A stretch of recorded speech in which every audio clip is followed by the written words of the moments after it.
relationship has cooled off, there's a way to fire it back up. The love guru, Tziporah Kingsbury, did I say that right? Correct, is here. She is the love guru. How are you this morning? I'm great, thank you. Okay, so you work with couples and singles on trying to rekindle relationships, find out what's going wrong in relationships to put them back on the right track. Yes, yes. And tell me about Valentine's Day. Obviously, lots of people are, you know, in this love mode. But let's talk about what they can do if perhaps their relationship has kind of cooled off. Yeah. So the first thing, you know, we live in such a fast-paced world, and sometimes it makes things very superficial. So number one for me, it would be slow down and get still together. And for some people, that might feel really awkward. Right.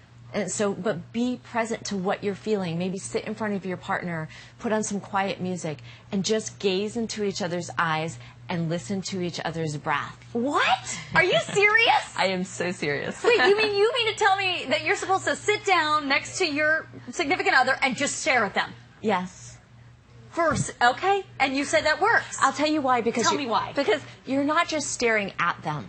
When we get still and really gaze into each other's eyes, relax our breath, our nervous system starts to relax, our hearts start to open, we start to feel our bodies, we actually start to feel very turned on because we're starting to slow down. Okay. And you're looking into their eyes and you're accessing a deeper part of them rather than just staring at their physical body. All right, let's talk about the next tip, which is practice listening and talking. This is, I buy this one for sure. Yeah. So often when someone's talking, we're ready to jump on the next to compare or what we've been up to.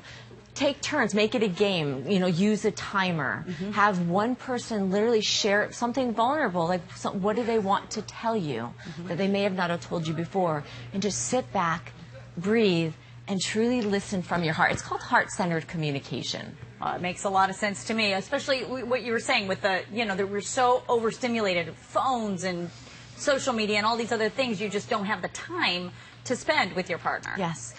Okay, and let's talk about this other one. I know it's going to say appreciation shower on the but it's not what you think.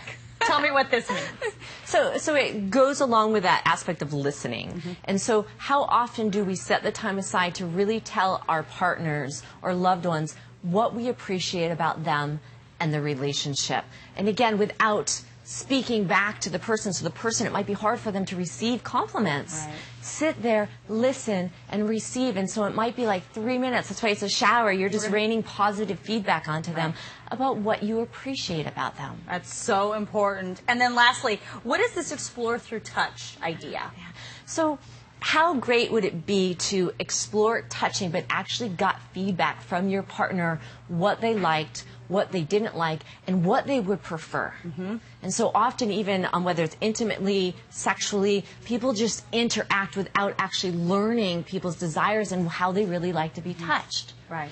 Well, though I think the overall the overall message is you just really have to be open and honest and listen to your partner, especially in this world when we have so many outside influences. Yes. Shut the cell phones off, get present, listen, and get vulnerable.